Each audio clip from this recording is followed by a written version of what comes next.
ॐ शुक्लांभरधरं विष्णुं शशिवर्णं चतुर्भुजं प्रसन्नवदनं ध्यायेत् सर्वविघ्नोपशान्तये।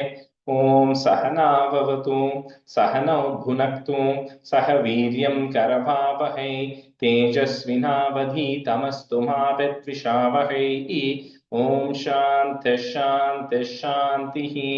अगजानन पद्मार्कं गजाननमहर्निशम् अनेकदन्तं भक्तानाम् एकदन्तम् उपास्महे। श्रीमहागणपतये नमः। गुरवे सर्वलोकानां विषजे भवरोगिणां निधये सर्वविद्यानां श्रीदक्षिणामूर्तये नमः। अस्मद्गुरुचरणारविन्दाभ्यां नमः। वसुदेवसुतं देवं कंसचाणूरमर्दनं देवकी परमानन्दं कृष्णं वन्दे जगद्गुरुं। ज्ञानानन्दमयं देवं निर्मलस्फटिकाकृतिम् आधारं सर्वविद्यानां श्रीहयग्रीवमुपास्महे। श्रीहयग्रीवमूर्तये नमः। सरस्वति नमस्तुभ्यं वरदे कामरूपिणि विद्यारम्भं करिष्यामि सिद्धिर्भवतु मे सदा। श्रीमहासरस्वत्यै नमः। उमाकोमलहस्ताब्जसम्भावितललाटकं हिरण्यकुण्डलं वन्दे कुमारं पुष्करस्रजं। வெற்றிவேல் முருகனுக்கு ஹரஹரோஹரா. लोकवीर्यं महापूज्यं सर्वरक्षाकरं विभुं पार्वतीहृदयानन्दं शास्तारं प्रणमाम्यहं। स्वामिये शरणमय्यप्पा। वागर्ताविव सम्पृक्तौ वागर्तप्रतिपत्तये जगतः पितरौ वन्दे पार्वती परमेश्वरौ। श्रीपार्वती परमेश्वराभ्यां नमः। कोमलं पूजयन् वेणुं श्यामलोऽयं कुमारकः वेदवेद्यं परब्रह्मा तस्मै श्रीगुरवे नमः। अस्मद्गुरुचरणारविन्दाभ्यां नमः। श्रीकृष्ण गोविन्द हरे मुरारे श्रीनाथ नारायण वासुदेव। श्रीकृष्ण गोविन्द हरे मुरारे श्रीनाथ नारायण वासुदेव। श्रीकृष्ण गोविन्द हरे मुरारे श्रीनाथ नारायण वासुदेव। पीताम्बरं करविराजितचक्रशङ्खकौमोदकी सरसिजं करुणासमुद्रं राधासहायम् अतिसुन्दरमन्दहासं वातालयेशम् अनिशं हृदि भावयामि। कृष्णो रक्षतु मां चराचरगुरुः कृष्णं नमस्ये सदा। कृष्णेनैव सुरक्षितोऽहमसकृत् कृष्णाय दत्तं मनः। कृष्णादेव समुद्भवो मम विभो कृष्णस्य दासोऽस्म्यहं। कृष्णे भक्तिरचञ्चलास्तु भगवन् हे कृष्ण तुभ्यं नमः। श्रीगुरुवायूरप्पा शरणं नम्राणां सन्निधत्ते सततमपि पुरस्तैरनभ्यर्थितानपि अर्थान् कामानजस्रं वितरति परमानन्दसान्द्रां गतिं च। इत्थं निःशेषलभ्यो निरवधिकफलः पारिजातो हरे त्वं क्षुद्रं तं शक्रवाटी ध्रुममभिलषति व्यक्तमर्त्यव्रजोऽयं। श्रीगुरुवायूरप्पा शरणं श्रीभट्टपादम् अनिशं हृदि भावयामि। वंशीविभूषितकरात् नवनीरधाभात् पीताम्बरात् अरुणबिम्बफलादरोष्टात् पूर्णेन्दुसुन्दरमुखात् अरविन्दनेत्रात् कृष्णात् परं किमपि तत्त्वमहं न जाने।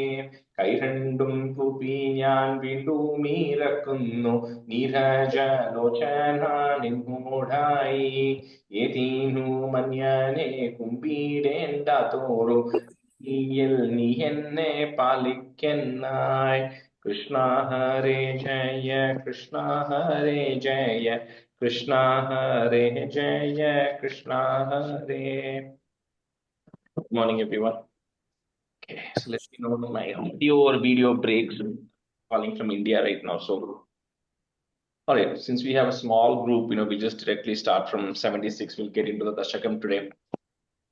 Let me see. I think Radha, you can be a student, and Ratiji, you can be a student first off.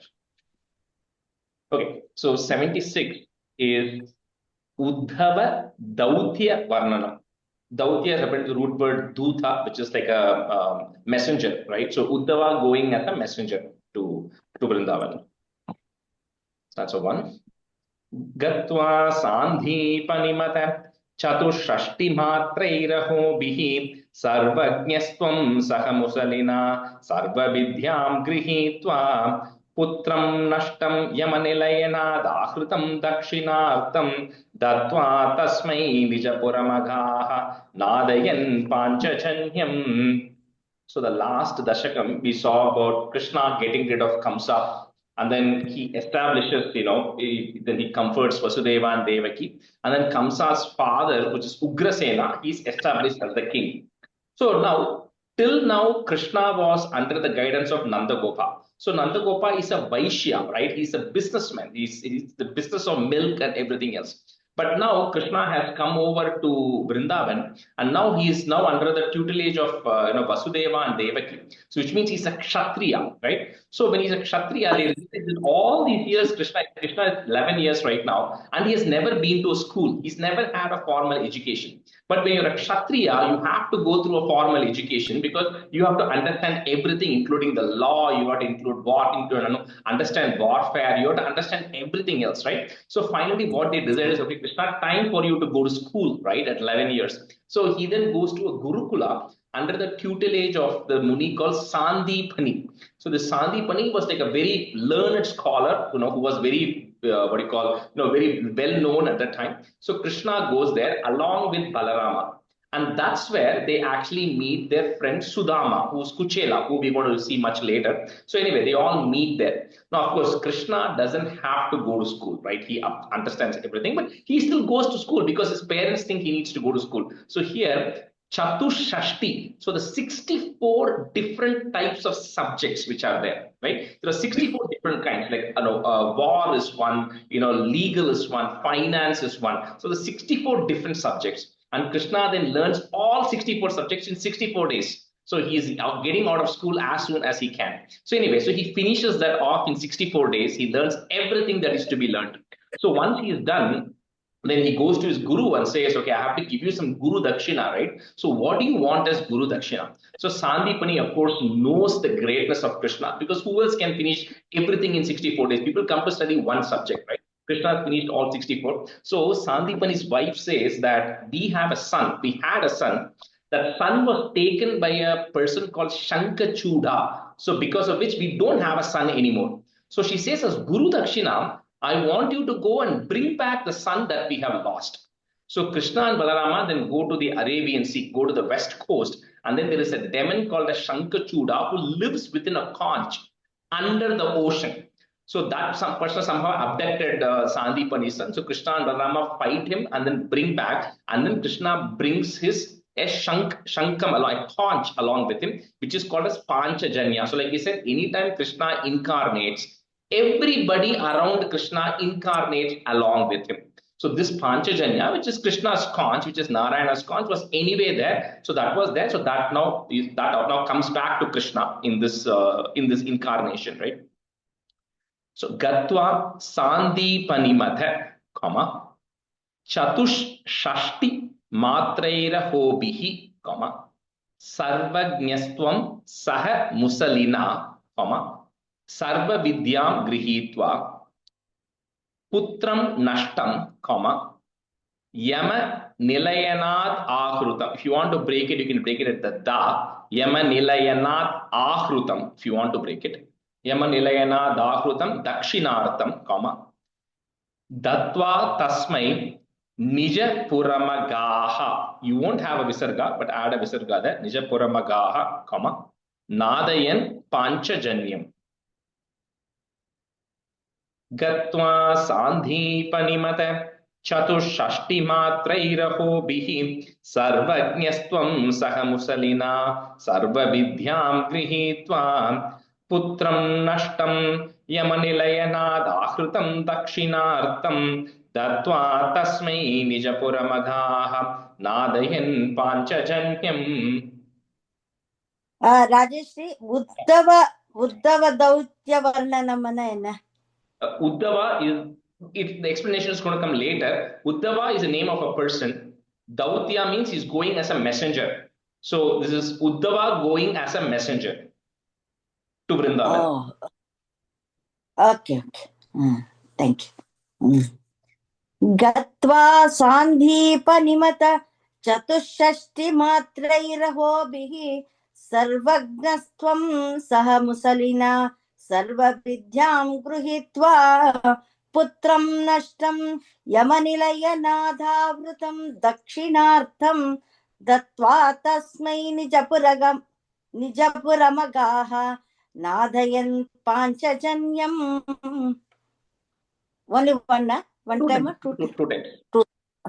गत्वा सान्धीपनिमत चतुष्षष्टिमात्रैरहोभिः सर्वज्ञस्त्वं सह मुसलिना सर्वविद्यां गृहीत्वा पुत्रं नष्टं यमनिलयनादात्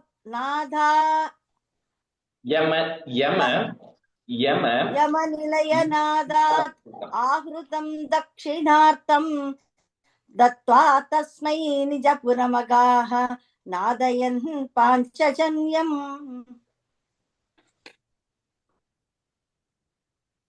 I got confused where the visarga is. The third line or fourth line? So, yeah.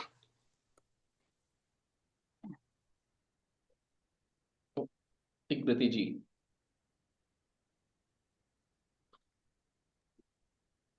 गत्वा शान्तिपनिमथ चतुष्षष्टिमात्रैरहोभिः सर्वज्ञस्त्वं सह मुसलिना सर्वविद्या गृहीत्वा पुत्रं नष्टं यमनिलयनादाहृतं दक्षिणार्थं दत्त्वा तस्मै निजपुरमगाः नादयन् पाञ्चजन्यम्.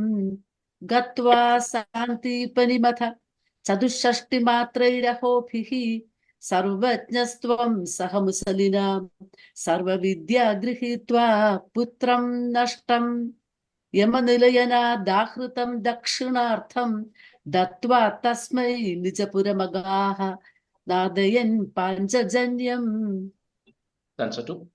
स्मृत्वा स्मृत्वा पशुपसुदृशः प्रेम भार प्रणुन्नाः कारुण्येन त्वमपि विवशः प्राहिनोरुद्धवं तं किञ्चामुष्मै परमसुहृदे भक्तवर्याय तासां भक्त्युद्रेकं सकलभुवने दुर्लभं दर्शयिष्यन्.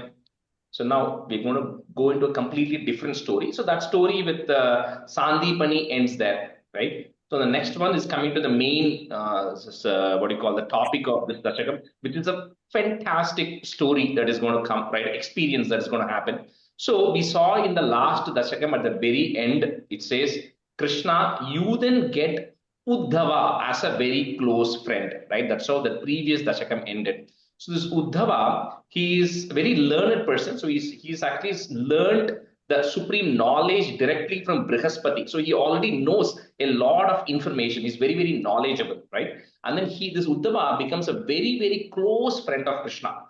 He becomes such a close friend of Krishna that he starts imitating Krishna in everything. So like you've seen it, right? Like you go to Las Vegas, you have a lot of Elvis fans. They dress like Elvis, they behave like Elvis, they talk like Elvis, right? So similarly, when I was very small, I had a cousin who was a big Rajnikant fan. So he used to always dress up like Rajnikant and do exactly like what he does. Similarly, Uddhava starts doing that because he's always with Krishna. So he's always with Krishna. He adores Krishna. He becomes Krishna's best buddy. So what he does is Uddhava starts dressing up like Krishna. He starts talking like Krishna. He starts behaving like Krishna as well. And now this Uddhava, because he's learned from Brihaspati, one day Uddhava goes and tells Krishna that, look, Krishna, I have studied so much scriptures. I have got all the possible knowledge that is actually there. But he says, why am I not called as Maha? Why don't I get a title of a great Rishi, Maharishi? Why do I not get the title? Because he feels that, he's actually very well qualified. He's very well devoted. He's all of that stuff. So he feels like he should actually get certain title, which he's not getting. So Uddhava is beginning to really getting worried about this. The pride is beginning to kick in.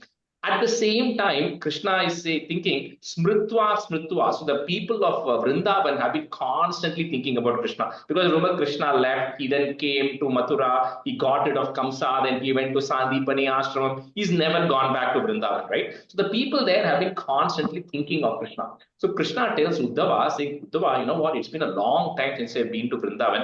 My parents, my other parents, right? Nandagopal, Yashoda keep thinking about me. My friends keep thinking about me. The Gopikas keep thinking about me. So he says, why don't you go to Vrindavan and then pass a message from my side, right? Krishna tells Uddhava. So Uddhava says, okay, you know, that's what you want, Krishna. I will go to Vrindavan on your behalf. So smritva smritva pashupa sudrushaha, comma, prema bhara pranunnaha, comma, karunyena tvamapi vivashaha, comma, prahinor uddhavam tam. You can break that if you want. Prahinor uddhavam tam. Kincha mushmai parama suhrude bhakta varyaya tasam, comma, bhaktyudrekam sakala bhuvane, comma, durlabham darshayishyan. So Bhattacharya Bhatt says it's very durlabham, it's very rare to see a person who's so attached to Krishna as Uddhava is, right, at that time.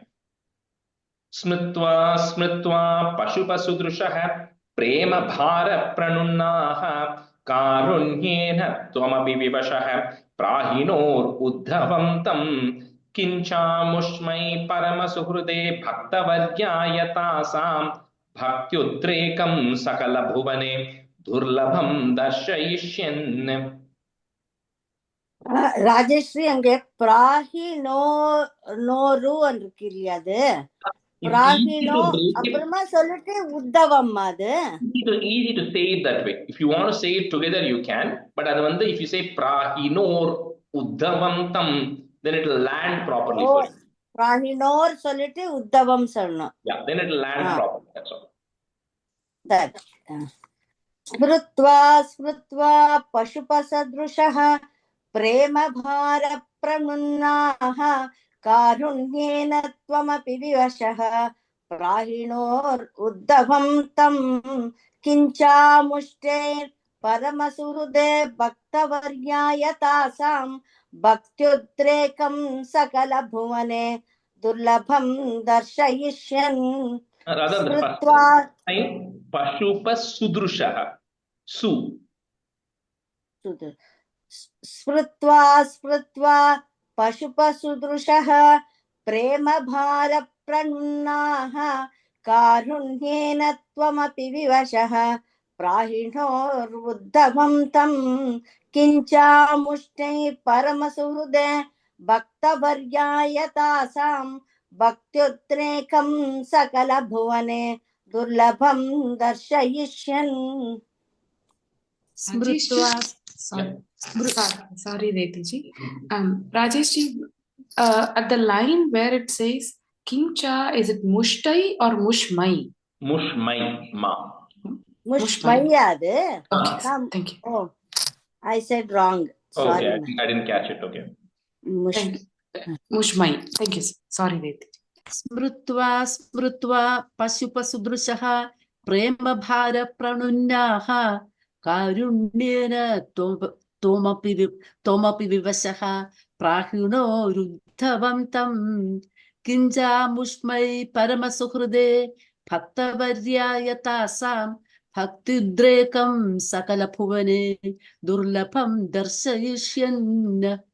स्मृत्वा स्मृत्वा पशुपसुदृशः प्रेम भार प्रणुन्नाः कारुण्येन त्वमपि विवशः प्राहिणोरुद्धवं तं किञ्जामुष्मै परमसुहृदे भक्तवर्याय तासां भक्त्युद्रेकं सकलभुवने दुर्लभं दर्शयिष्यन्. त्वन्माहात्म्यप्रतिमपिशुनं गोकुलं प्राप्य सायं त्वद्वार्ताभिर्बहुशरमयामास नन्दं यशोदां प्रातर्दृष्ट्वा मणिमयरथं शङ्किताः पङ्कजाक्ष्यः श्रुत्वा प्राप्तं भवदनुचरं त्यक्तकार्याः समीयुः. So Uddhava now leaves, it says leaves for Gokulam, but the people of Braja had already left Gokulam and they've come to Vrindavan, right? So it is like kind of thinking like New England, like England people moved over and then they started calling that portion as New England, right? Similarly, Gokulam, Vrindavan right now refers to the same place. It's Vrindavan where they are there. So Uddhava then decides to head over there to Vrindavan one day in the afternoon. So when he's heading, it says the moment he enters Vrindavan, like we saw with Akrura also, the moment Akrura enters Vrindavan, he starts feeling an energy which is there because that is the bhumi where Krishna has walked. So similarly, Uddhava also enters there. Whatever he sees there, he's reminded of Krishna. And Uddhava, of course, is the greatest of devotee at the time. So for him, everything there is related to Krishna, right? So he sees that. Then he goes and meets, first he goes and meets Nanda Maharaja in the evening, Nanda and Yashoda. And Nanda, of course, asks, how is Krishna doing? He's never come back here. Like any parent may complain, right? Saying that, he's never come back after he's left here. Does he even remember us? We keep thinking about him all the time. How is he, how is his health and how is his studies? So Nanda inquires like any parent does. He inquires about all of that stuff, talks about how Nanda and Yashoda, of course, as a mother, she's very worried as well. And she keeps thinking about Krishna and she's crying, thinking about Krishna, asking about Krishna. So then what happens is in the night passes, Uddhava is there at night. So then the morning, first thing in the morning, these Gopikas are seeing a well-decorated chariot, which is actually standing out at Nanda Gopa's house. So the last time they saw the chariot was when Akrura had come to take Krishna. So the moment they saw the chariot, the natural thing for them is, maybe Akrura has come back. Krishna has come back, right? So with that, very excitedly, everybody come over to Nanda Gopa's house. So Twan Mahatmya Pratima Pishunam, Gokulam Prapya Sayam, Tvat Vartabhir Bahu Sa Ramayamasa Nandam Yashodha Pratar Drishtva Mani Maya Ratham, Shankitaha, put F, Shankita Pankajakshyah, Shrutva Praptam Bhavadanucharam, Tyakta Karyas Samiyuhu. Tvanmahatmya Pratima Pishunam Gokulam Prapya Sayam Twadvartabhir Bahusaramayamasa Nandam Yashodham Pratar Drishtva Manimaya Shankitah Pankajakshyah Shrutva Praptam Bhavadanucharam Tyakta Karya Samiyuhu. Tvanmahatmya Pratima Pishunam Gokulam Prapya Sayam Twadvartabhir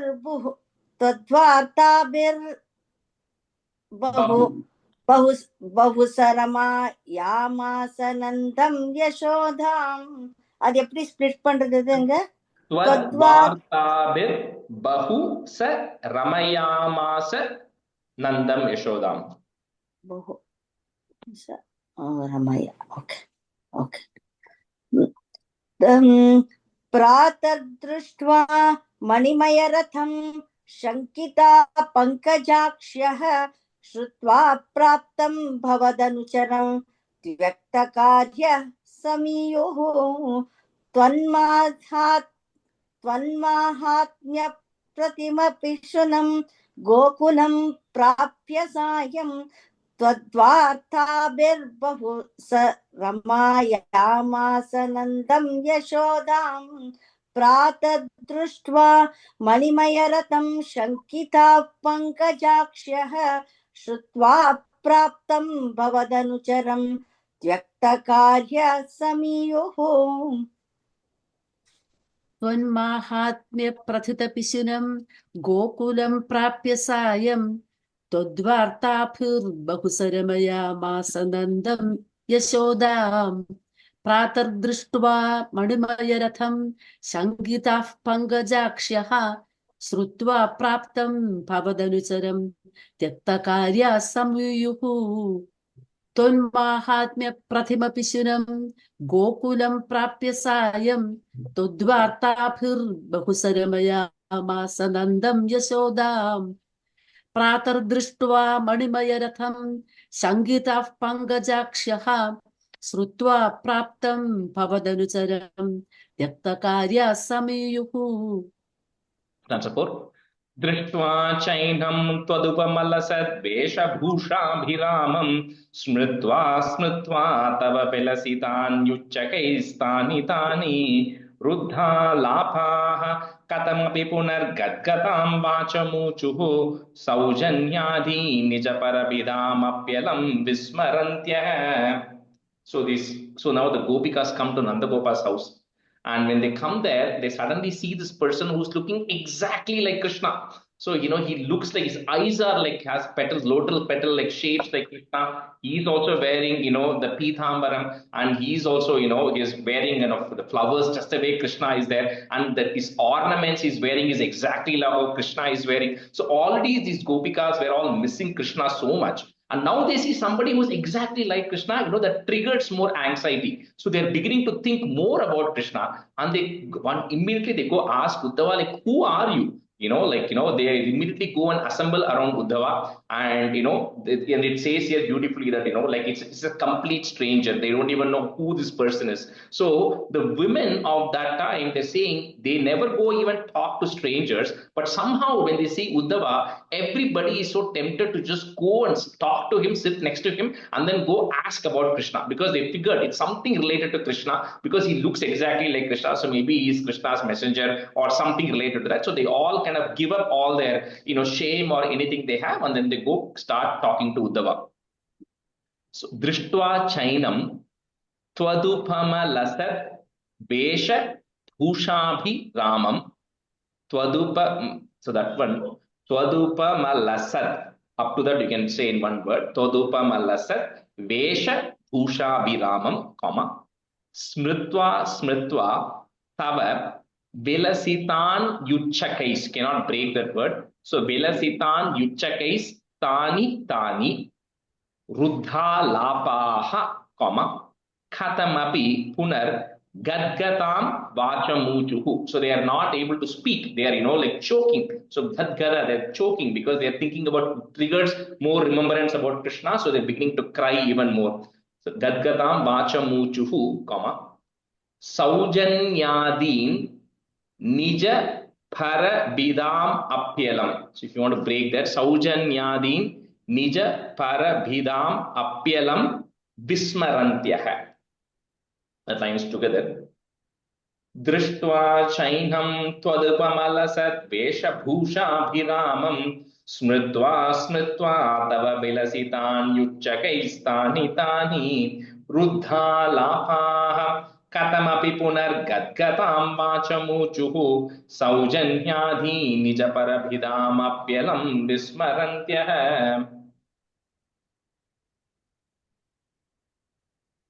दृष्ट्वा चैनं त्वदुपमलस द्वेषभूषाभिरामं स्मृत्वा स्मृत्वा तव विलसितान् उच्चकैस्तानि तानि रुद्धालापः कथमपि पुनर्गतां वाचमूचुः सौजन्यादीनः जपर अपरव Saujanyadin in nija parabhidam apyalam. Okay. Saujanyadin nija parabhida apyalam vismarantya drishtvacha rantyah. Yeah. Rantya. Okay. Drishtva chainam tvadupamalasa द्वेषभूषाभिरामं स्मृत्वा स्मृत्वा तलविलसितान्नुच्चकैस्तानि तानि रुद्धालापः कथमपि पुनर्गद्गतां वाचमूचुः सौजन्यादीन् निजपरभिदाम अप्यलं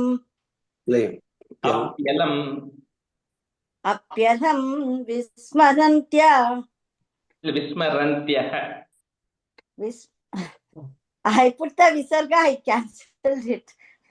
Vismarantyah. Correct. And the one mother correction, third line, right? Third line, first word, Ruddhalapaha.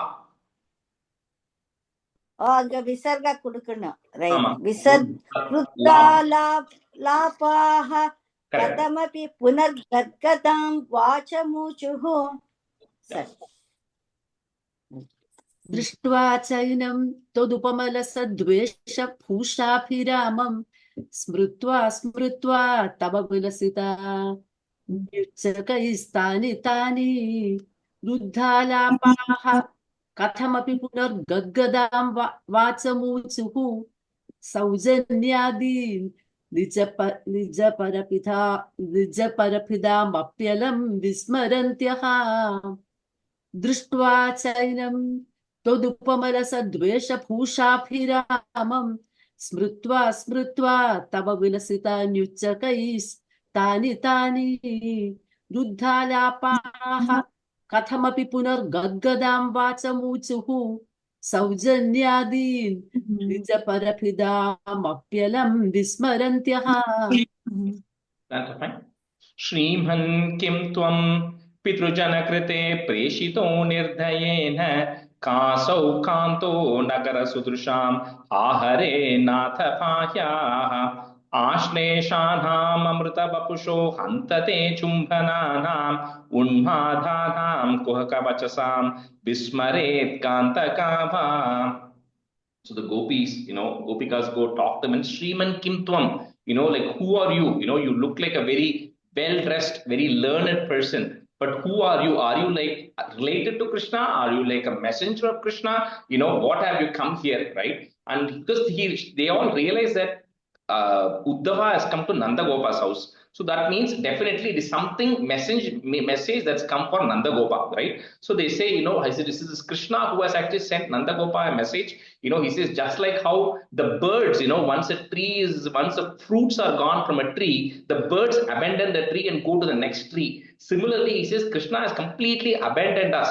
He was with us, he was spending time with us when he was young. The moment he turned 11, he decided to go to Mathura, and once he's gone to the city, he has decided not to come back at all. So, like how is Krishna doing? So they start inquiring about Krishna. Like how is Krishna doing in the city? What message is he sent for his parents? Is there anything that he has sent, any message to us? Does he even remember us? Right? What does he tell about us? So they start pondering Uddhava with all these questions, right? Wondering what is happening, because they're all curious, because they have not heard anything from Krishna. So they keep asking all these questions to Uddhava, to saying how is everything doing, and is Krishna even thinking about us or remembering us? So Shriman kim tvam, Pitru jana krite preshito nirdayena, Kasau kanto nagara sudrusham, ha hare natha payaha ashleshanam amrita vapusho. You can break there if you wanted that ma. Ashleshanam amrita vapusho hantate chumbananam. Put the im at the end of that line in comma. Chumbananam. Next line, the mu becomes u.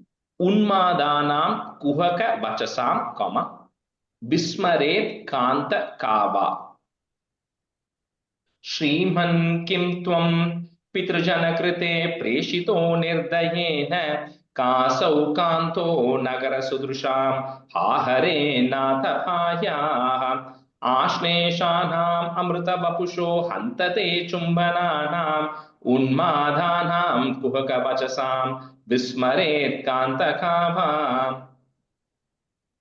श्रीमन् किं त्वं पितृजनकृते प्रेषितो निर्धयेन क्वासौ कान्तौ नगरसुदृशां हा हरे नाथपायाः आश्लेषाणाम् अमृतवपुषो हन्तते चुम्बनानाम् उन्मादानां कुहकवचसां विस्मरेत् कान्तकावाम् श्रीमन् किं त्वं पितृजनकृते प्रेषितो निर्धयेन क्वासौ कान्तौ नगरसुदृशां हा हरे नाथपायाः आश्लेषाणाम् अमृतवपुषो हन्तते चुम्बनानाम् उन्मादानां कुहकवचसां विस्मरेत् कान्तकावाम्. Rather, on the second line, second word, Kanto. I think you're saying kantau, and the kwasau is au. Kanto, next word. நான் என்ன சொன்னேன்? You said kantau.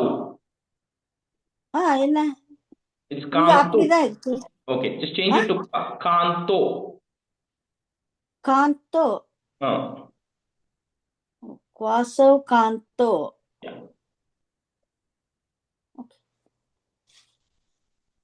श्रीमन् किं त्वं पितृजनकृते प्रेषितो निर्दयेन क्वासौ कान्तो नगरसुदृशां हा हरे नाथपायाः आश्लेषाणाममृतवपुषो हन्दते चुम्बनानाम् उन्मादानां कुहकवचसां विस्मरेत् कान्तका वा श्रीमन् किं त्वं पितृजनकृते प्रेषितो निर्दयेन क्वासौ कान्तो नगरसुदृशां हा हरे नाथपायाः आश्लेषाणाममृतवपुषो हन्तते चुम्बनानाम् उन्मादानां कुहकवचसां विस्मरेत् कान्तका वा. One quick question. Is it Shriman or Shriman? Shriman. Man. Okay. Thank you. 6. रासक्रीडालुलितललितं विश्लतत्केशपाशं मन्दोद्भिन्नश्रमजलकणं लोभनीयं त्वदङ्गं कारुण्याब्धे सकृदपि समालिङ्गितुं दर्शयेति प्रेमोन्मादात् भुवनमदन त्वत्प्रियास्त्वां विलेपुः.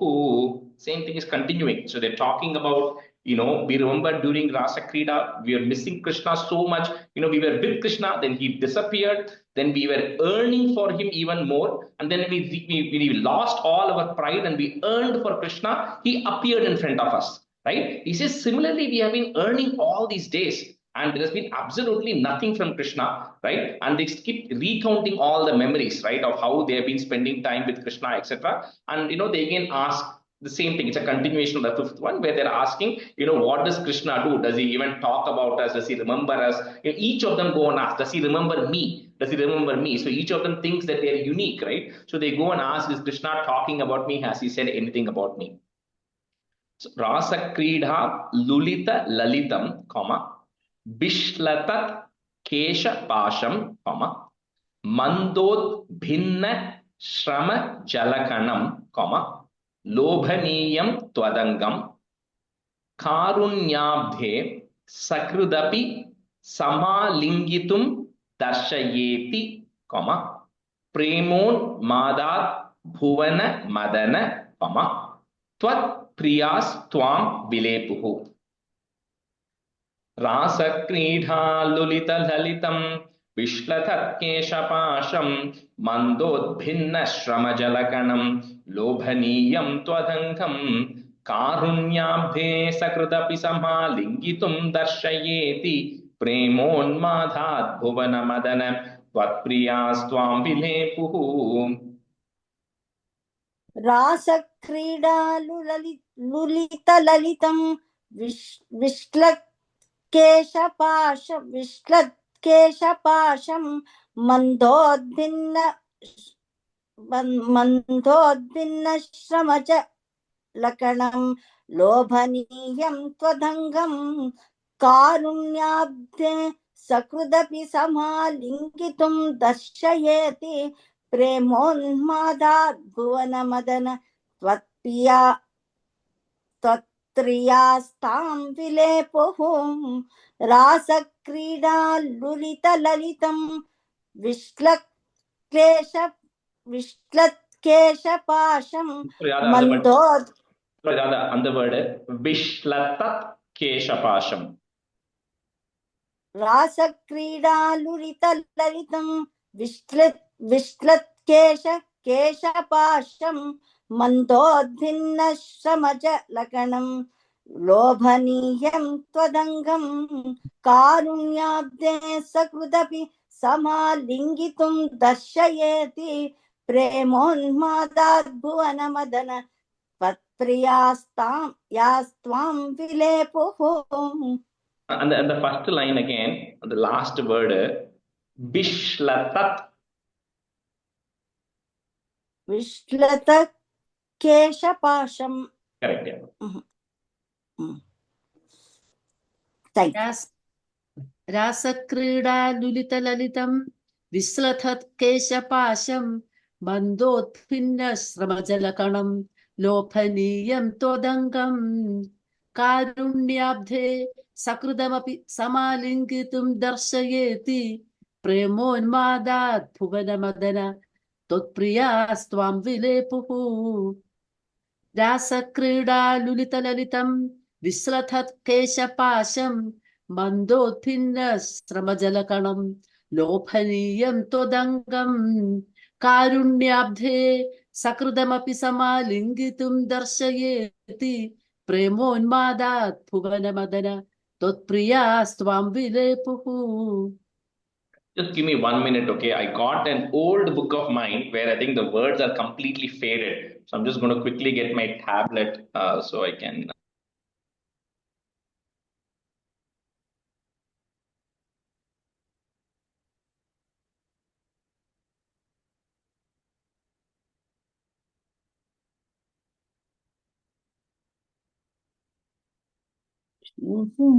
Keshapasham Mandodpinashramajalakanam Lobhaniyam Twadangam Karunyate Sakrudapi Samalingitum Darshayati Demonmadat Bhuvanamadana Patriyasam Vilepuhum.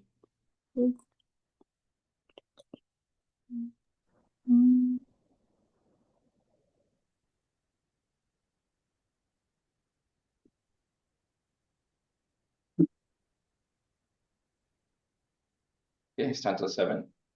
Evam prayaiर्विवशवचनैः आकुला गोपिकास्ताः त्वत्सन्देशैः प्रकृतिमनयत् सोतविज्ञानगर्भैः भूयस्ताभिर्मुदितमतिभिः त्वन्मयीभिर्वधूभिः तत्तत्वार्ता सरसमनयत् कानिचित् वासराणि.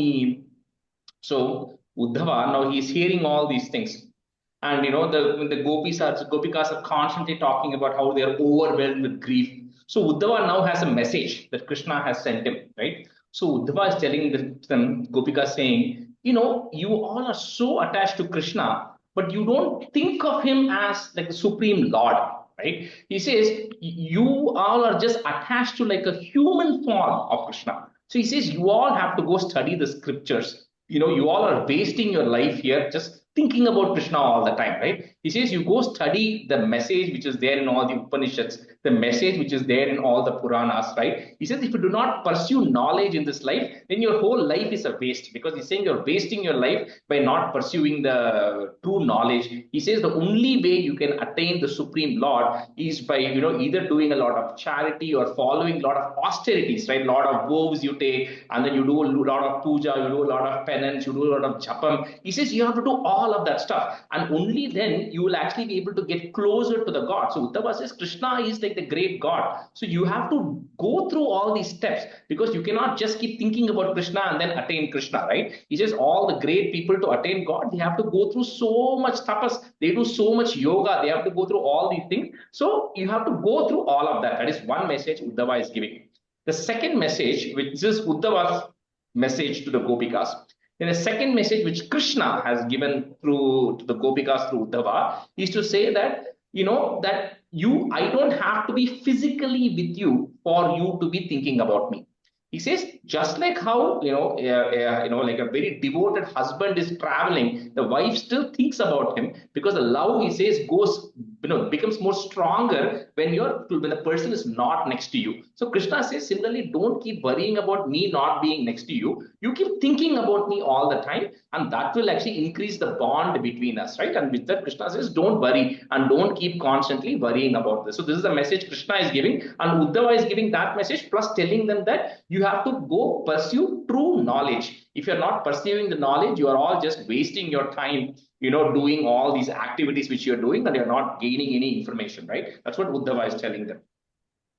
So, evam prayai Vivasha Vachanaihi. So the R that is there, we put a Visarga comma. Vivasha Vachanaihi, comma. Next word will become Akula. So Akula Gopikastaha. Tvat Sandeshaihi. Put a F to join. Tvat Sandeshai Prakriti Manayat, comma. Sota Vijnana Garbhaihi. Bhuyastabhir Mudita Matibihi. That is there. We put a Visarga, comma. Matibihi. Twan Mayibhir Vadubihi, comma. Tattat Vartha Sarasamanayat Kanichit Vasa Rani, short E. Evam Prayairvivashavachanaihi Akula Gopikastaha Tvatsandeshai Prakriti Manayate Sota Vijnana Garbhaihi Bhuyastabhirmudidamatibihi Tvanmayibhirvadhubihi Tattadvarta Sarasamanayat Kanichit Vasarani. एवं प्रायैर्विवश वचनैः आकुला गोपिकास्ताः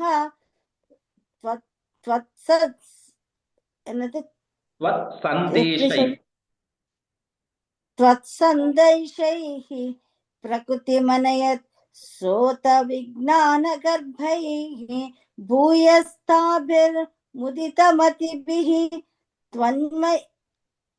त्वन्मयैर्भिर्वधूभिः तत्तद्वार्त्वा सरसमनयत्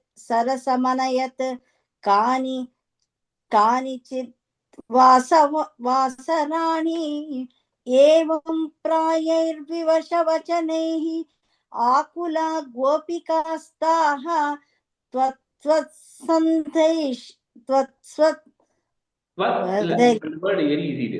Tvat Sandeshaihi, right? So you put that F to join.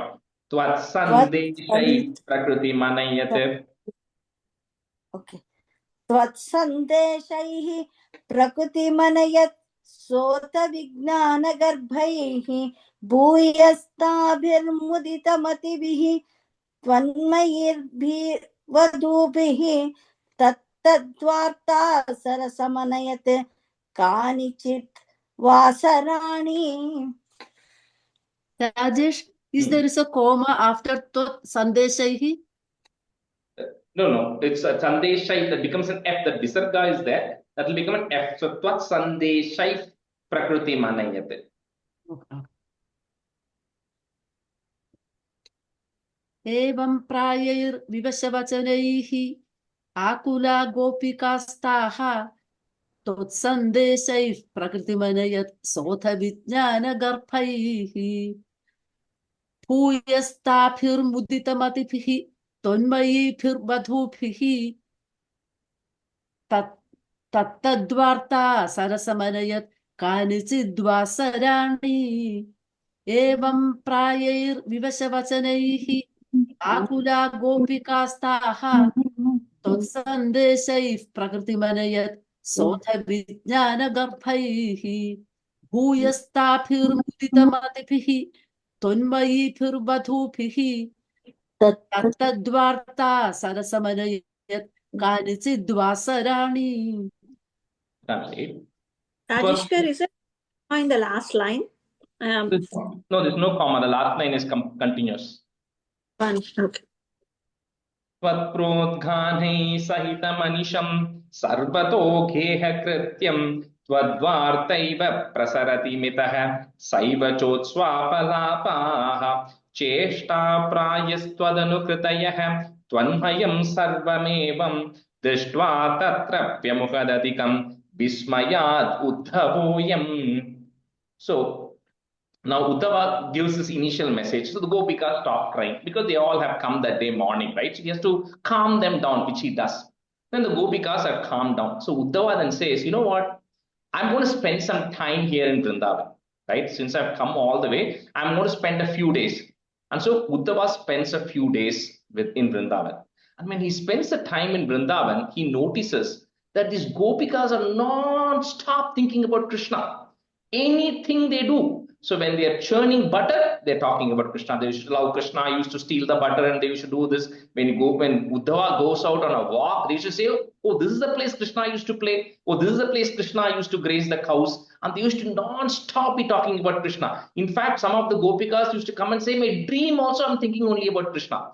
So Uddhava is like this. So here it says Vismayad Uddhavoyam. Uddhava is really getting very, he's what do you call? He's getting he's not able to believe how is it that these people are non-stop talking only about Krishna. They cannot stop talking about him, right? Everything and anything they are doing, they keep talking about it. So it's a parallel story, not in Narayaneeyam, but it's a parallel story about, once Narada. By the way, Narada is the greatest of devotees, so I will never say anything wrong about Narada, but this is just a story, right? So once Narada goes and asks Narayana, he says that, I think I am your greatest of devotee.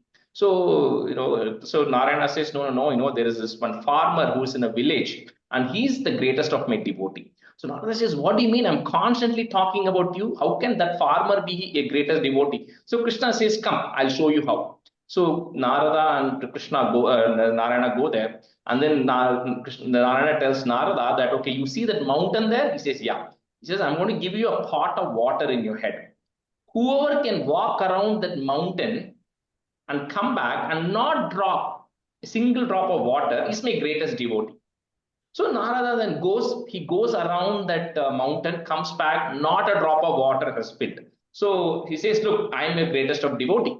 So now Narayana tells the farmer, you go around. And he also goes around, he also doesn't spill. So Narada says, how is he a greatest of devotee? So Narayana asks Narada, when you went around that mountain, how many times were you thinking about me? So Narada says, nothing, because I was focusing on making sure the water doesn't spill from my head. The pot doesn't spill. He says, but look at that farmer. When the farmer is grazing the land, he's thinking about me. Whatever he does, he's thinking about me. That's just one example. But that's what the Uddhava is seeing in Gopikas. He says there's not a time when the Gopikas are not thinking about Krishna. Right? Uddhava is coming to the realization saying, you know what? I'm thinking about Krishna only when I'm with Krishna. I'm with Krishna a lot of times. But when I'm not with Krishna, Uddhava says, I'm not thinking about Krishna, but his Gopikas are. Because even in their dreams, they're dreaming only about Krishna. So he's really getting very astonished and stunned at how these people are so devoted, how much they are so much in love with Krishna. Right? So, Tvat Prodghanais Sahitam Anisham, comma. Actually, we just switch it now. Let me see. Sita Garu, you can be a student today, or you can be? Okay. So you can be a student, and Ravi, Ninga, you can be a student if you're on. Tvat Prodghanai Sahita Manisham, comma, Sarvato Geha Krityam, comma, Tvat Vartaiva Prasarati Mitaha. So that is there, you remove it, put a Visarga, comma, Mitaha. Saiva Chotswapa Lapaha. Cheshtaha, put a F to join, Cheshtah Prayas Twadanu Kritayaha. Again, that is there, you remove it, put a Visarga, comma, Kritayaha.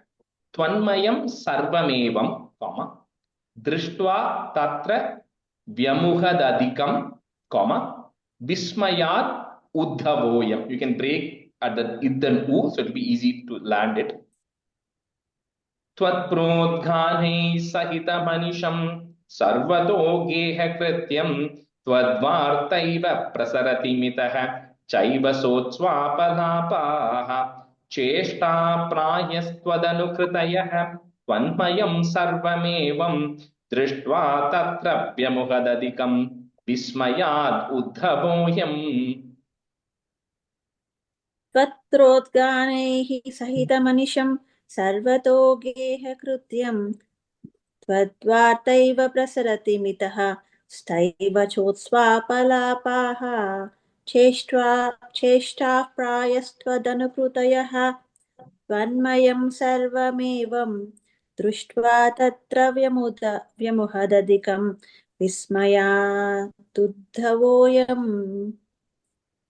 Tvatprodghanaihi Sahitamanicham Sarvato Geha Krityam त्वद्वार्तैव प्रसरति मितः सैव चोत्स्वापलापाः चेष्टाः प्रायस्त्वदनुकृतयः त्वन्मयं सर्वमेवं दृष्ट्वा तत्र व्यमुहदधिकं विस्मयादुद्धवोऽयम्.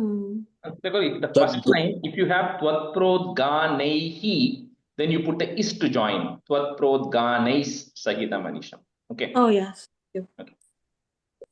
त्वद्ब्रोद्गानैः स्थगितमनिसं सर्वतो गेहकृत्यं त्वत्वार्तैव प्रसरदिमितः सैव सोत्स्वाबलाभाः श्रेष्ठाप्रायस्तदनुकृतयः त्वन्मयं सर्वमेवं दृष्ट्वा तत्र व्यमुहतधिकं विस्मयात् उद्धवोऽयम् त्वद्ब्रोद्गानैः सहितमनिसं सर्वतो गेहकृत्यं तत्त्वार्थैव प्रसरदिमितः सैव स्तोत्स्वाबलाभाः श्रेष्ठाः प्रायस्त्वदनुकृतयः त्वन्मयं सर्वमेवं दृष्ट्वा तत्र व्यमुहतधिकं विस्मयात् उद्धवोऽयम्. That's nice. Radhayam he priyatamamidham matpriyaivam braviti tvam kim maunam kalayasi sakhe manini matpriyeva ityadheva pravadati sakhi tvatpriyo nirjane mam ittam vadairaramayadayam tvatpriyam utpalakshim. So a little bit of the Uddhava's message to the Gopikas is continuing in this 9 and 10. Where for 9 he's saying this is a special message that Krishna has given to Radha. So Uddhava tells to Radha that, anytime Krishna sees something that Radha that you like, he says, Krishna tells Uddhava, right? Krishna tells Uddhava, this is my Radha's favorite, and this is how my friend Radha speaks this way. Right? And then when Uddhava is silent, for any reason, he says, why are you being silent like how my Radha is? So this Uddhava tells Radha, he keeps thinking about you. It's not like Krishna is not thinking about all of you. He's absolutely thinking about all of you. And special for Radha, he says, he keeps thinking about you several times. And whenever we are alone, he keeps telling me about some of the things, Radha, that you used to do. So with this, he's making sure that Radha is also feeling happy that, Krishna is thinking about her all the time.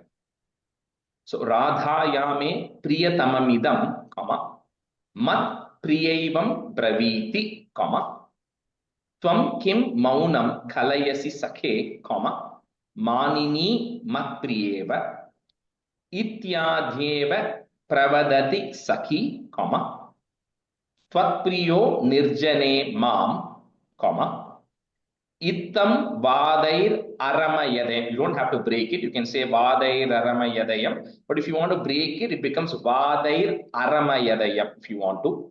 Sittam Vadair Aramayadayam, Tvat Priyam Utpalakshim. Radhayam he priyatamamidham matpriyaivam braviti tvam kim maunam kalayasi sakhe manini matpriyeva ityadheva pravadati sakhi tvatpriyo nirjane mam ittam vadair aramayadayam tvatpriyam utpalakshim.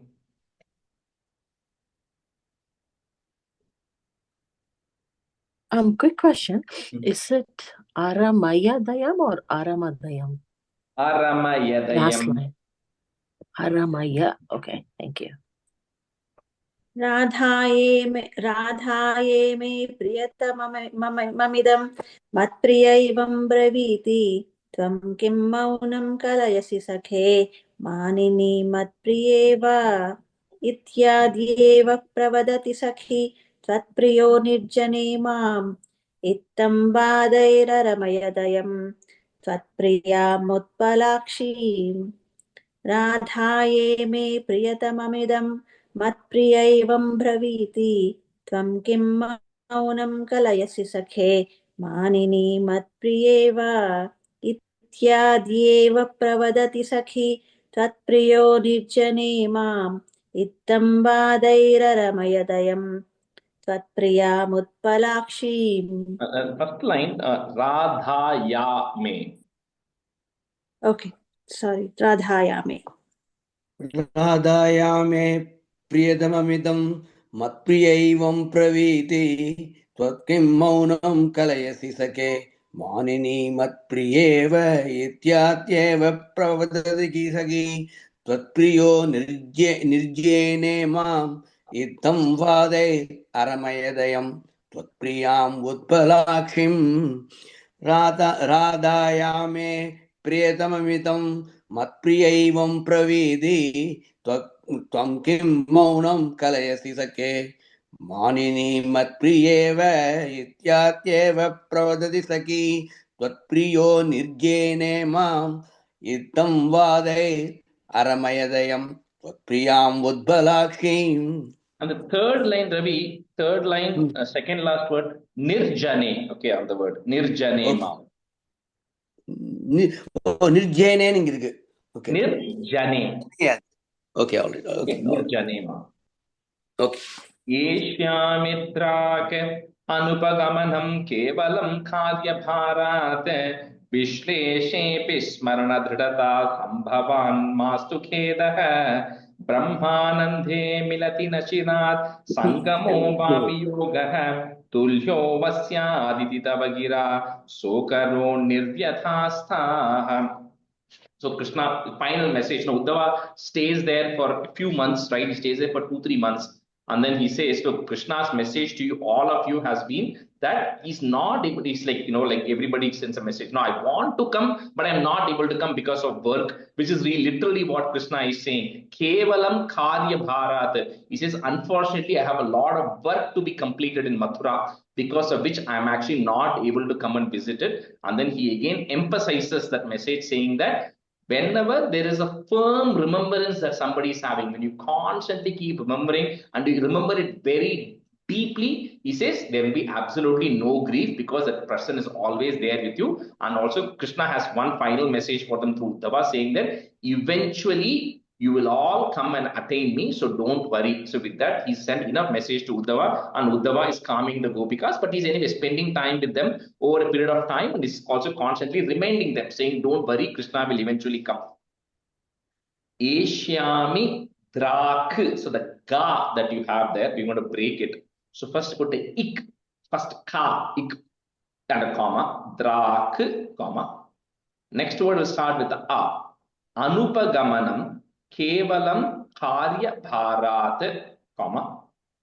Vishleshepi smarana dhridata sambhavan mastu, one word, sambhavan mastu khedah brahmanande milati nachirat, comma, sangamo va viyogah, comma, tulyo vaha, put is, tulyo vas syaditi tava gira, comma, so karon niryathastaha.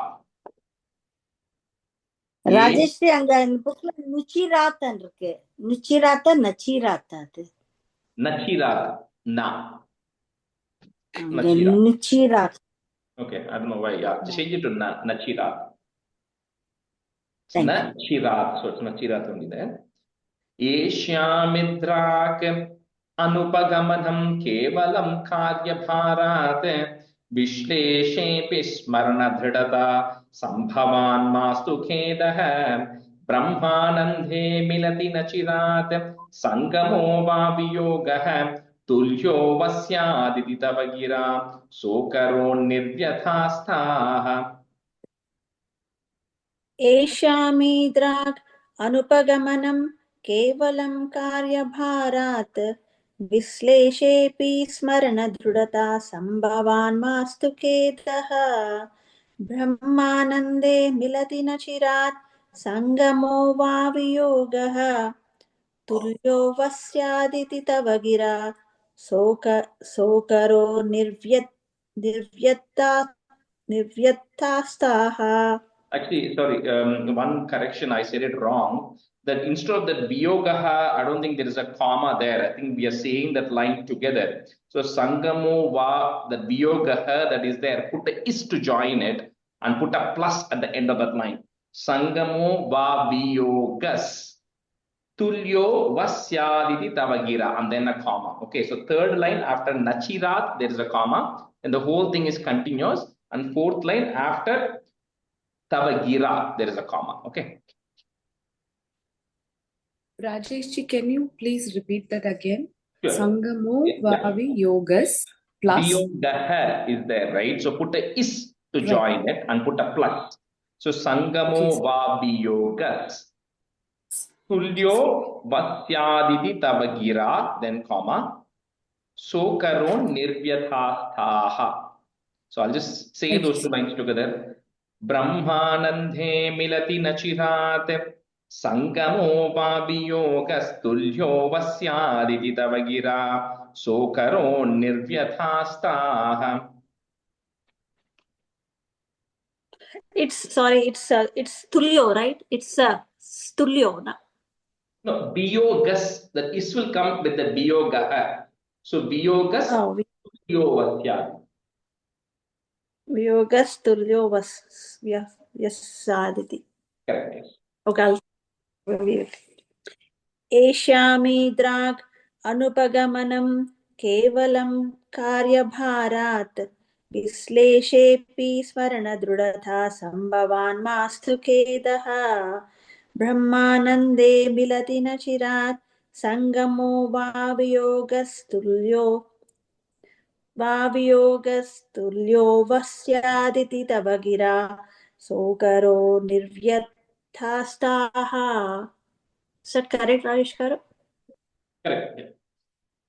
येष्यामिद्राक् अनुपगमनं केवलं कार्यभारात् विश्लेषे विस्मरणदृढता सम्भवान् मासु खेदः ब्रह्मानन्दे मिलति नसिरात् सङ्गमो वाभ्युगोगस्तुल्यो वस्यादिति तव गिरा सोगरोन्निर्व्यतास्ताः येष्यामिद्राक् अनुपगमनं केवलं कार्यभारात् विश्लेषेऽपि स्मरणदृढता सम्भवान् मास्तु खेदः ब्रह्मानन्दे मिलति नसिरात् सङ्गमो वाभ्युयोगस्तुल्यो वस्यादि दिवदवकिरा लोगरोन्निर्व्यतास्ताः. That's 11.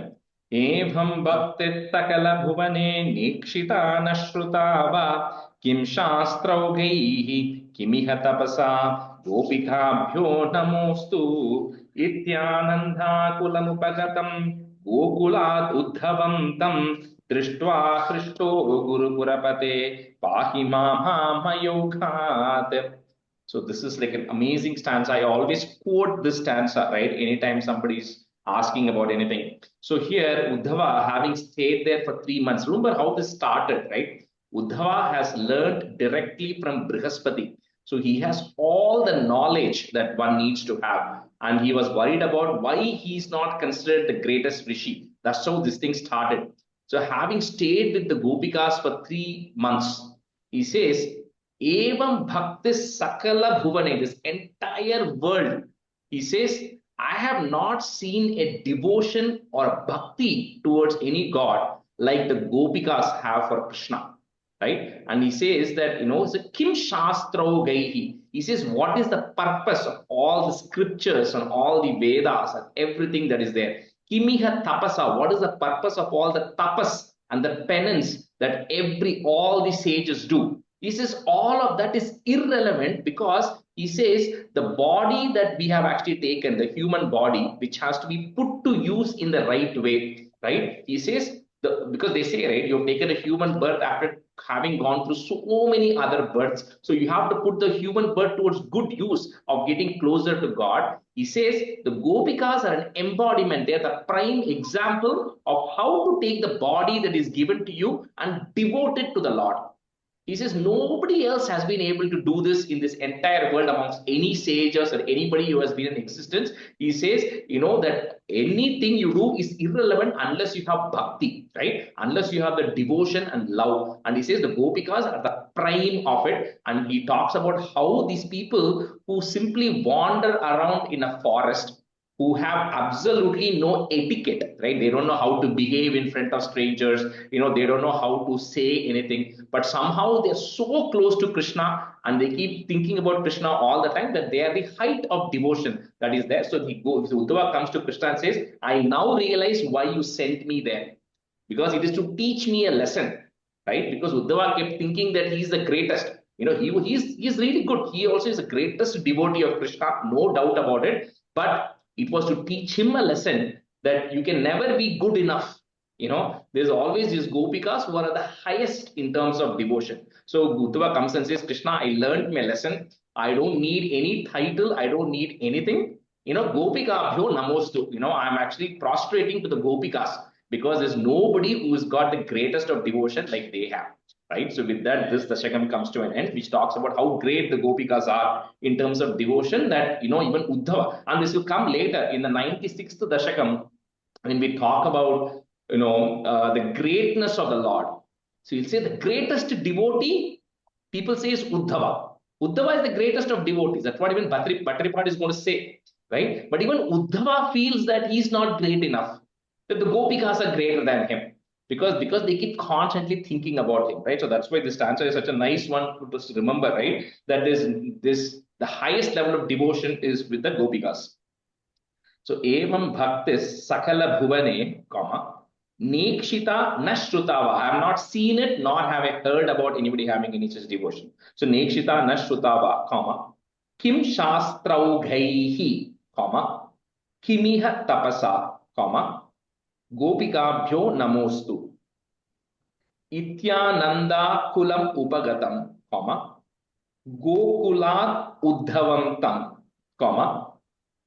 दृष्ट्वा हृष्टो गुरु पुरपते, पाहि मामा मयोघात्.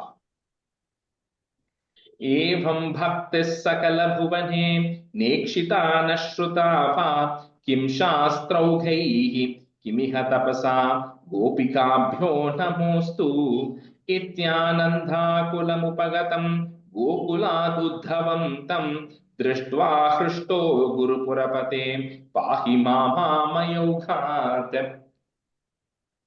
एवं भक्तिः सकलभुवने निक्षिता न श्रुता वा, किं शास्त्रौघैः किमिह तपसा गोपिकाभ्यो नमोस्तु. इत्यानन्दाकुलमुपगतं गोकुलादुद्धवं तं, दृष्ट्वा हृष्टो गुरुपुरपते पाहि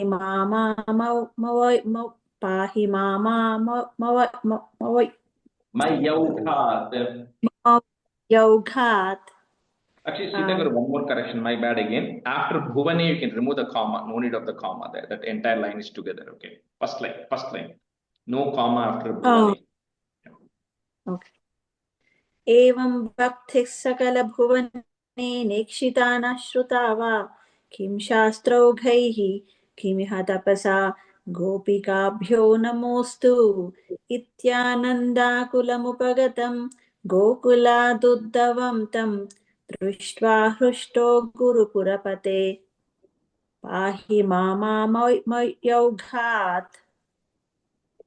एवं भक्तैः सकलभुवने नेषिता न श्रुता वा, किं शास्त्रौघैः किमिह तपसा गोपिकाभ्यो नमोस्तु. इत्यानन्दाकुलम् उपगतं गोकुलात् उद्धवं तं, दृष्ट्वा हृष्टो गुरुपुरपते पाहि माम् आमयोघात्. एवं भक्तिः सकलभुवने नेषिता न श्रुता वा, किं शास्त्रौघैः किमिह तपसा गोपिकाभ्यो नमोस्तु. कुलमुपगतं गोकुलात् उद्धवं तं, दृष्ट्वा हृष्टो गुरुपुरपते पाहि माम् आमयोघात्. Shri Krishnaya Parabrahmane Namaha. Okay, we'll continue with 77. So 77 has got a couple of titles there, but I don't know what your book has. Mine book says Jarasandhadi Yuddha Varnanam. So battle with Jarasandha, and Muchukunda Anugraha Varnanam. So blessings to Muchukunda. Okay, so two things there. So I'll say the meaning, some of these stanzas in the next class. Rajeshji. Upasloka Utpattihi. Upashloka Utpatti Varnana, which is the birth of Upashloka. That is also there in this. So three things if you want to write it down. Upashloka Utpatti Varnanam. Jarasandha Yuktam. Rendu da irukku. and Muchukunda Anugraha Varnanam. Okay, so 3 things in there. So we'll maybe do a couple of stanzas today. I'll say the meaning in the next class. Sairandhyas Tadanu Chiram Smaraturayaha. Add a visarga and comma. Smaraturayaha. Yato bhus Sulalitam Uddhavena. If you want to break it, Sulalitam Uddhavena Sardham.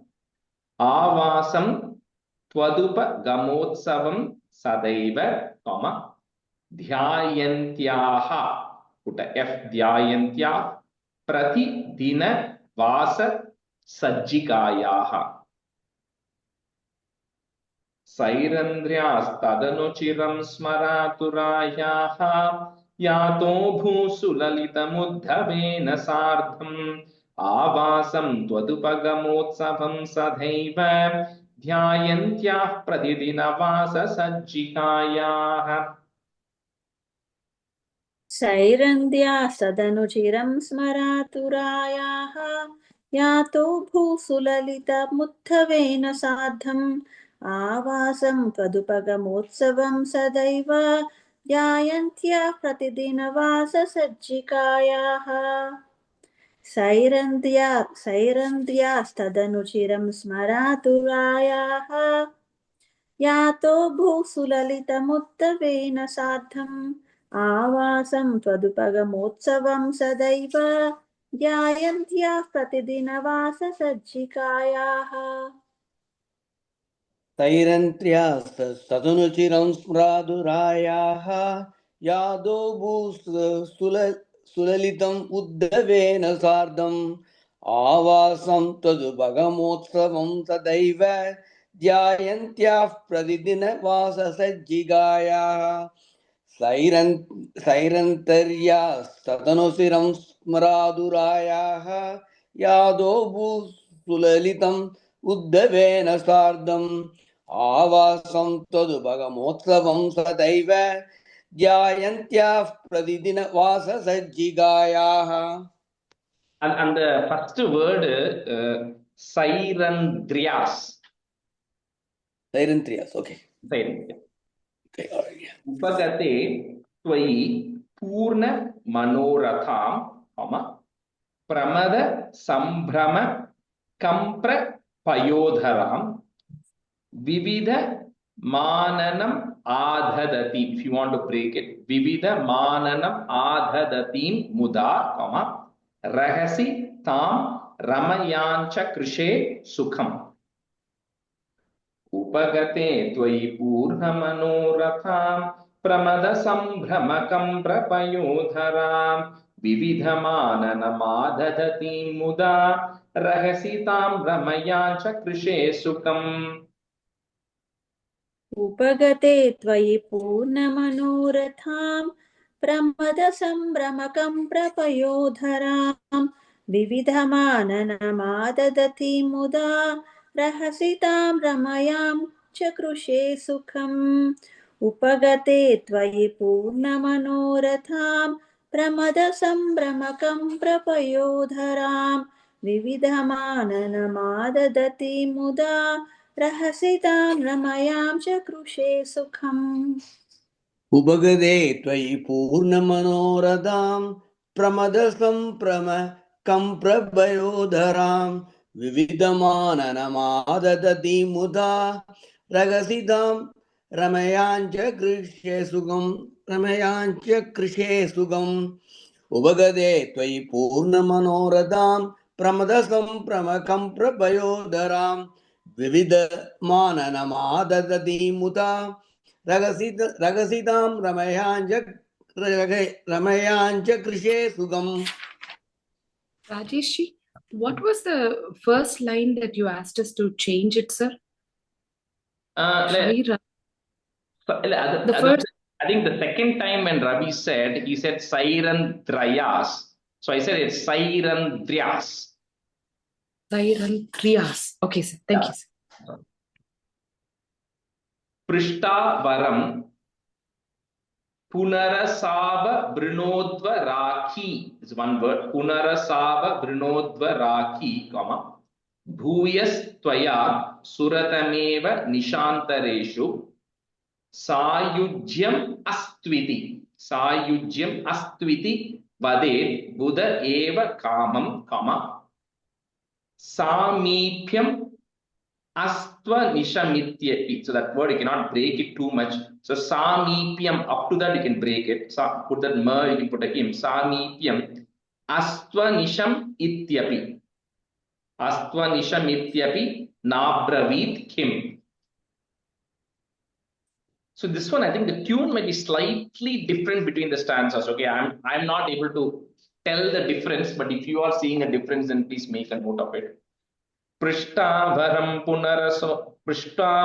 पुनरसाववृणोद्वराकी भूयस्त्वया सुरतमेव निशान्तरेषु सायुज्यमस्त्विति वदेत् बुध एव कामं सामीप्यमस्त्वनिशमित्यपि नाब्रवीत् किम्. So it is changing from 2 and 3. I think the tune, it's like the 2 different tunes, right? 4-line tune actually.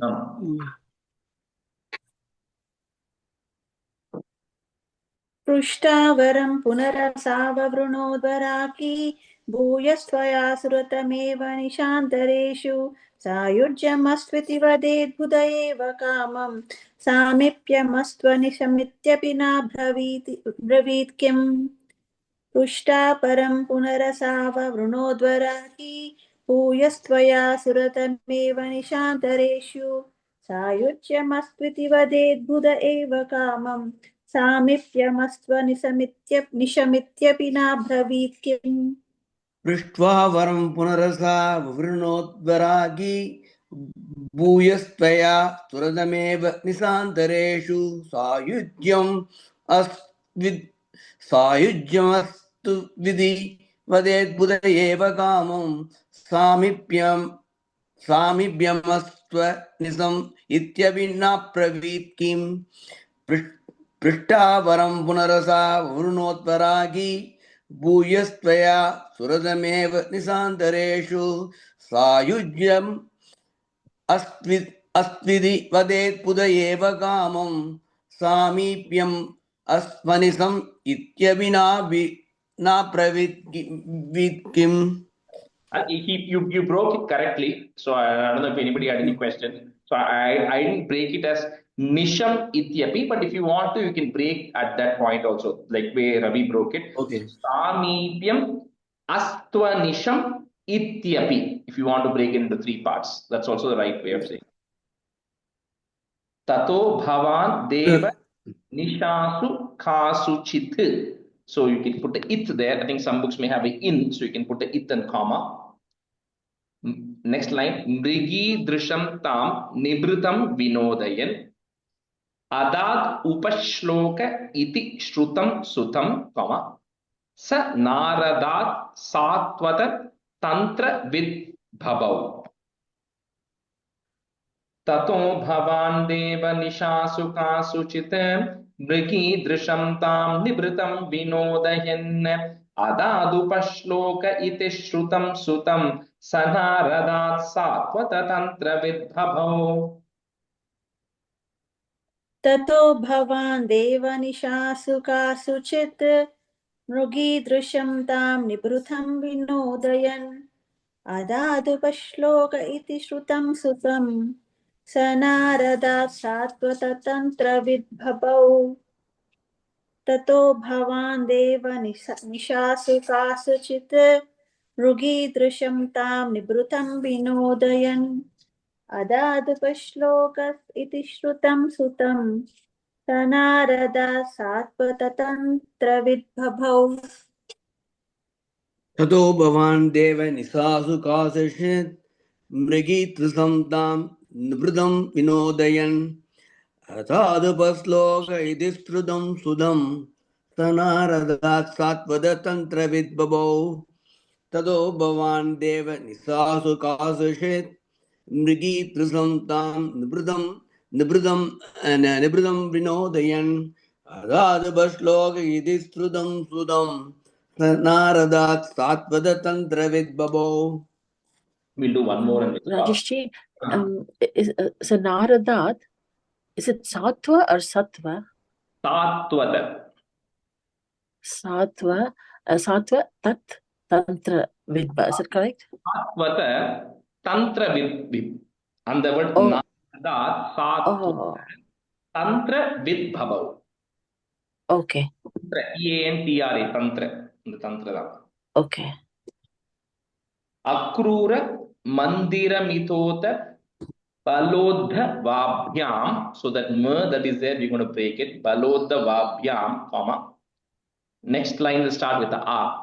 Abhyarchito bahu nuto muditena tena evam enam visrujya vipinagatha pandaveya. You can put a plus there.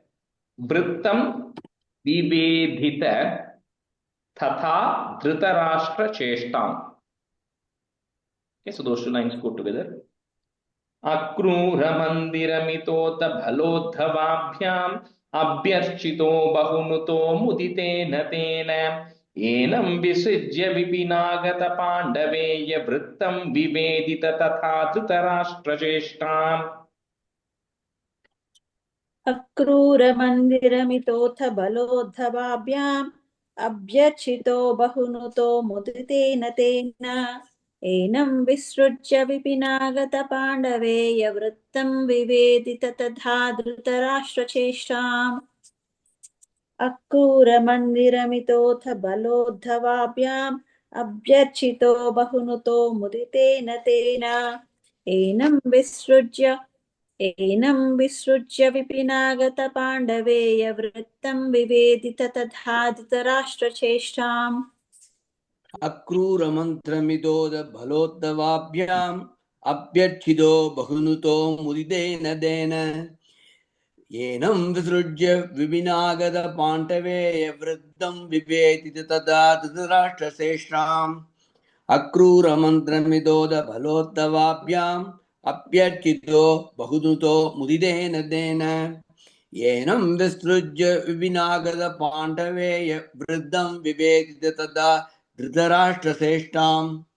कृष्णाय परब्रह्मणे नमः. Stop here today. सान्द्रानन्दावबोधात्मकमनुपमितं कालदेशावधिभ्यां निर्मुक्तं नित्यमुक्तं निगमशतसहस्रेण निर्भास्यमानम् अस्पष्टं दृष्टमात्रे पुनरुरुपुरुषार्थात्मकं ब्रह्मतत्त्वं तत्तावद्भाति साक्षात् गुरुपवनपुरे हन्त भाग्यं जनानां कायेन वाचा मनसेन्द्रिये वा बुद्ध्यात्मना वा प्रकृते स्वभावात् करोमि यद्यत् सकलं परस्मै नारायणायेति समर्पयामि. Thank you everyone. Thank you, Rajesh. Thanks. Bye. Thank you, Rajesh. Thank you.